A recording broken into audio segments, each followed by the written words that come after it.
About 10 to 12 years ago, I was a drug addict living in Cleveland, Ohio. I usually spent my days smoking, drinking, and I was usually up to no good.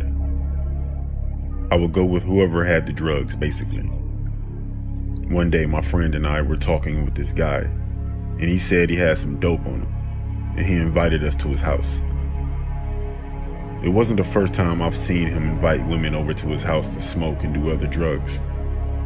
He seemed nice, but I didn't feel comfortable going with him, but I was. Then I saw another friend across the street, so I went over there to her. After that, I went home, and my friend went with him. The next day, his house was surrounded by police and news cameras. I didn't know why, but my friend ended up telling me that when they were in his house, this guy, Anthony, punched her in the back of her head and started to choke her. Then she woke up in a bed. She said next to the bed, she saw a woman's body with no head attached, but she decided not to scream because he was asleep right next to her. She ended up crawling and getting out of the house, literally running out of the house, barely clothed, and ended up calling the police. Eventually, they found 11 bodies of 11 different women in and around his house. Who would have known that man was a serial killer? His name was Anthony Sowell. I'm so glad that my other friend caught my attention right before I was going to his house. Who knows? I could have been one of those bodies.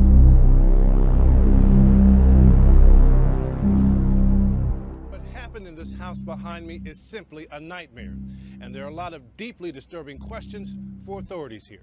There were 6 bodies found in this house last week. This morning, we know there are more. We discovered 4 additional, what we believe to be 4 bodies.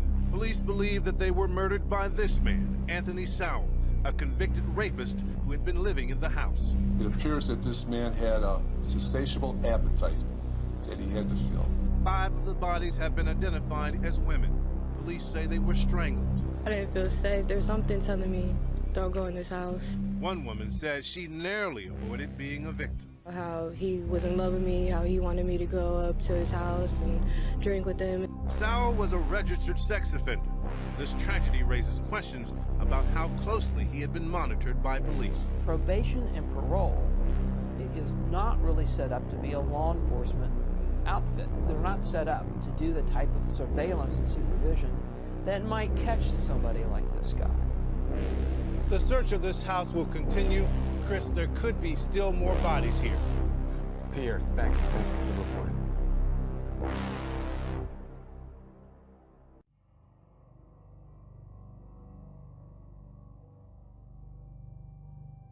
This happened to me in the 1970s. To be exact, it was November 23rd, 1971. I was 20 years old at the time and was really down on my luck.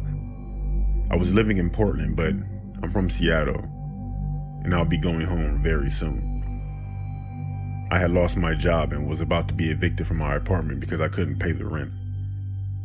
I will be flying back home to stay with my parents until I could find a new job or somehow get the money for my apartment, which would be very unlikely.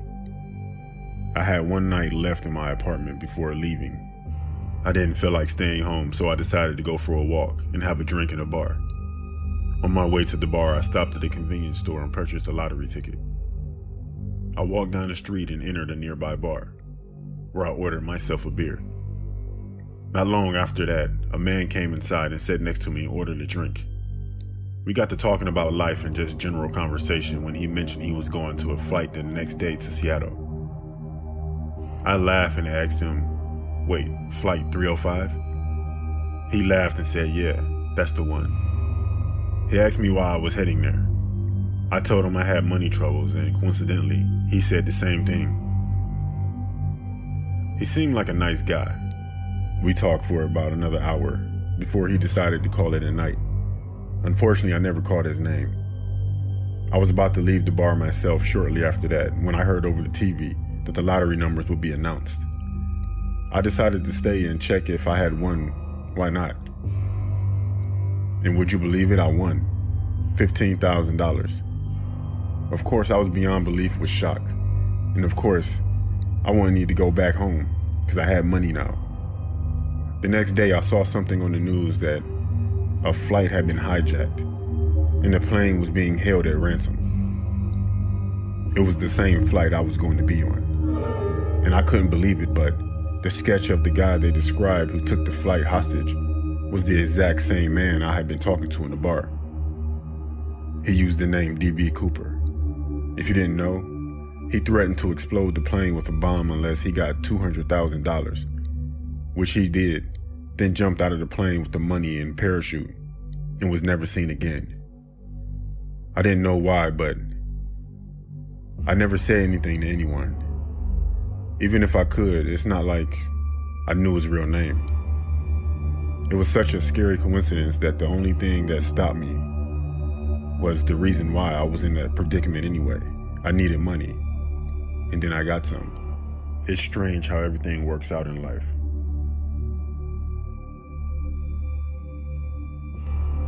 When he got on a plane in Portland, Oregon last night, he was just another passenger after hijacking a Northwest Airlines jet, ransoming the passengers in Seattle, then making a getaway by parachute somewhere between there and Reno, Nevada.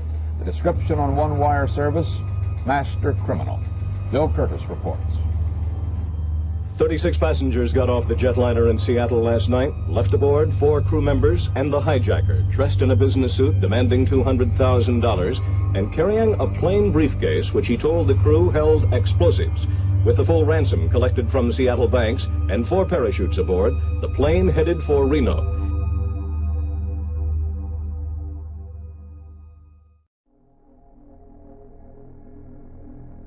I'm 33 years old, and I was born and raised in Austin, Texas.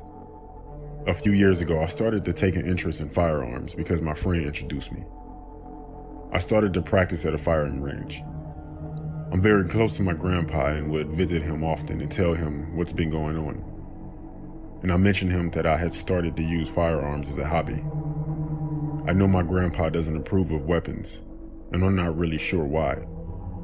That was until he told me a story that same day. It was in 1966. My grandpa was about 20 and lived with his mother, father, and older brother named Dale in Austin, Texas. Dale had an interest in firearms and would often shoot empty cans and glass bottles in the backyard. My grandpa's father was a big enthusiast of weapons, so naturally he enjoyed Dale taking a liking to him. Like I said, my grandfather wasn't a fan of weapons and always tried to tell Dale to stop using them. But I think my grandpa's resentment of guns came from his dad being hard on him about them. It was August 1st of that same year.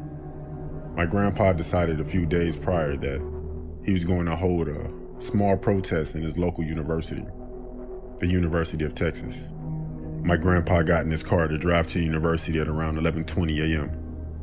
Just as he was about to start his car, he heard a gunshot, followed by his mother screaming. My grandpa got out of his car and ran back inside the house. There had been an incident. Dale had accidentally shot himself in the leg with his gun. They got in the car and drove to the hospital as fast as they could. They ended up staying there for about 2 hours. And while they were there waiting to see if Dale would be okay, more and more young people were being rushed in for gunshot wounds as well. My grandpa found out later that day that a man who was called Charles Whitman went on the 28th floor of the university tower and opened fire with a hunting rifle. He killed 16 people and injured many more. It's strange because as much as my grandfather, he hated guns, it was because his brother, Dale, who got shot, that might have saved his life from getting murdered by Charles in that tower. And the fact that he was about to protest about the use of firearms is just creepy. It's a creepy coincidence, honestly. It's a weird story, and after hearing it, I have to say, I have reconsidered about getting into the firearms hobby. For the record, Dale died the next day from his injuries. And a human rampage spreads death and terror across the University of Texas campus. 24-year-old student Charles Whitman goes berserk shooting from the top of the 28-story tower. Victims are hit at the rate of 1 every 3 minutes. Men, women, children, all are targets. The crazed sniper sends bodies crumpling to the ground everywhere for over an hour. Finally, Whitman is shot dead by Austin police. One afternoon's tragic total, 16 dead, 33 wounded.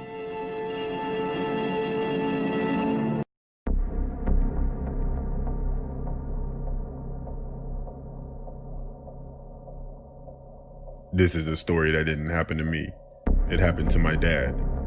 It's not a scary story about a creepy encounter with someone or anything paranormal. It's more of a close call kind of story. Anyway, in 2001, he was working for a big company, a good paying job. I'm not sure how long he worked there since I was 3 years old at the time. He got laid off on September 9th, 2001, 2 days before 9/11. On the morning of 9/11, he's still asleep and gets a call from my grandfather saying, "Those raghead terrorists, I'm going to kill all of them."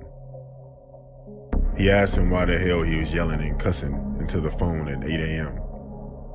My grandfather tells him to turn on the TV and check out the news. Well, you know the rest. 2 planes crashed into the World Trade Center. This part I actually remember seeing on TV. Of course, being 3 years old, I had no idea what was going on. Now here's some creepy stuff for the story. After the towers collapsed, my dad gets a call from his boss. He asked him, "James, what the hell just happened?" There was a loud explosion and everyone started freaking out. I'm still in the tower and it's really dark in here. My dad tells him the towers are gone, they collapsed. I'm not really sure how their conversation went after this, but eventually his boss's phone cut off. He somehow survived the collapse by being trapped in an air bubble or something like that, I don't know. He got trapped under all the debris and was stuck in the air bubble. No idea how he got signal on his phone underneath all of that. His body was never found. Now the main reason I'm sharing this story is because a few years ago, my dad told me something that is chilling to think about. Right before he was laid off, he was scheduled to go to a meeting with his boss and some other people he worked with. The meeting took place on the 72nd floor of the North Tower. It was supposed to start exactly at 8 a.m. Coincidence or not, this is creepy. I'm glad he never went to go to that meeting. I only have a few early childhood memories from 2001, so I almost grew up without a father. Now it's just something our family talks about every now and then. This just in, you are looking at obviously a very disturbing live shot there. That is the World Trade Center, and we have unconfirmed reports this morning that a plane has crashed into one of the towers of the World Trade Center. CNN Center right now is just beginning to work on this story, obviously calling our sources and trying to figure out exactly what happened, but clearly something relatively devastating happening this morning there, the south end of the island of Manhattan. That is, once again, a picture of one of the towers of the World Trade Center.